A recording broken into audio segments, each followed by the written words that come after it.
யூசுவலா பண்ற ஸ்நாக்ஸ் மாதிரி இல்லாம, ஏதாவது டிஃப்ரெண்ட்டா பண்ணலாம். கொஞ்சம் டேஸ்டியாவும் பண்ணணும் அப்படின்னு நெனச்சோம். மஷ்ரூம் ஸ்டஃப்டு வித் சீஸ் வந்து எங்களுக்கு ரொம்ப கியூரியாசிட்டியா இருந்தது. அந்த ரெசிபிலாம் நெறைய பார்த்துருந்தோம். கொஞ்சம் ட்ரிக்கியா தான் இருந்தது. சரி ஓகே ட்ரை பண்ணிடலாம் அப்படின்னு வந்தாச்சு. நாங்க எப்பவுமே ஒரு 1/2 அன் ஹவர்ல பண்ற ரெசிபிய ஒரு 1 ஹவர்ல பண்ணுவோம். இந்த தடவ இதுவே 1 ஹவர் ஆகும் போல. ஒரு 2 ஹவர்ஸா பண்ணிட்டே இருந்தேன். எங்க அம்மா என்னடி பண்றீங்க? டின்னர் பண்ணாவாவது நான் வேலை பண்ணாம இருப்பேன். நோ நாங்க யூசுவலா பண்றது எதுவுமே பண்ண மாட்டோம் அப்படின்னு சொல்லிட்டு வீட்ல இருக்க எல்லா டேஸ்டியா தர மசாலாலாம் போட்டாச்சு. எப்பவுமே மில்கி மிஸ்ட் பிராண்ட் தான் வாங்குவோம் சீஸு. இந்த தடவை சரி இது ட்ரை பண்ணி பார்க்கலான்னு வாங்கினோம். நிஜமாவே சூப்பராக இருந்ததுங்க. ரொம்ப சாஃப்டாக அதே மாதிரி டேஸ்டியாக கூட இருந்துச்சு. இதுக்கப்புறம் தான் ஹைலைட்டே. இது எல்லா மஷ்ரூம் ஸ்டஃப் பண்ணதையும் இதுக்குள்ளே வைக்கணுங்க. இதுக்கு மேலே சீஸ் வைக்கணும். இதுவே ஒரு 1/2 அன் ஹவராக பண்ணிட்டு இருந்தோம். கால் வலியாயிருச்சு, நின்று பண்ணலாம்லாம் இது வேலைக்கு ஆகாது அப்படின்னு சொல்லிட்டு 2 பேரும் ஆளுக்கு ஒரு இடத்துல உட்காந்தாச்சு. சார் வந்து கொஞ்சம் ஃபஸ்ட் ஸ்டஃபிங் பண்ணுவாங்க, நான் செகண்ட் ஸ்டஃபிங் பண்ணுவேன். இதுதான் எங்களோட வேலையே. ஒரு 1/2 அன் ஹவராக இருந்துச்சு. பொறுமை இல்லாமல் பாட்டெல்லாம் போட்டு விட்டுட்டு பண்ணிகிட்டே இருந்தோம்.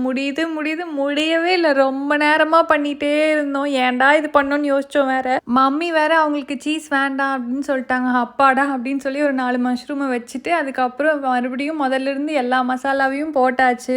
இதை வேற ஒன்னொன்னா தான் பேனில் வைக்கணுங்க. அப்படியே போட்டால் சீஸ் எல்லாம் மெல்ட் ஆயிரும். திருப்பி வேற போட முடியாதே அப்படின்னு உள்ளே வச்சதுக்கப்புறம் தான் யோசித்தோம். சரி ஓகே எதுவாக இருந்தாலும் பார்த்துக்கலாம் அப்படின்னு சொல்லி ஒரு 15 மினிட்ஸ் வந்து சிம்மில் வைக்க சொல்லியிருந்தாங்க. லோ ஃப்ளேமில் வச்சுட்டு அப்படியே விட்டுட்டோம். பட் ஆனாலும் ஒரு பயம் கிட்டவே நின்றுட்டு இருந்தோம். கொஞ்சம் தீஞ்சு போயிட்டா கூட ஒரு 1.5 மணி நேரம் பண்ண வேலை வேஸ்ட்டாக போயிடும் அப்படின்னு பயமாக இருந்ததுங்க. ஆனால் நிஜமாக சொல்லணும்னா அவ்வளோ சூப்பராக இருந்தது. நாங்கள் 2 பேரும் நல்லா என்ஜாய் பண்ணி சாப்பிட்டோம். பாய் பாய்.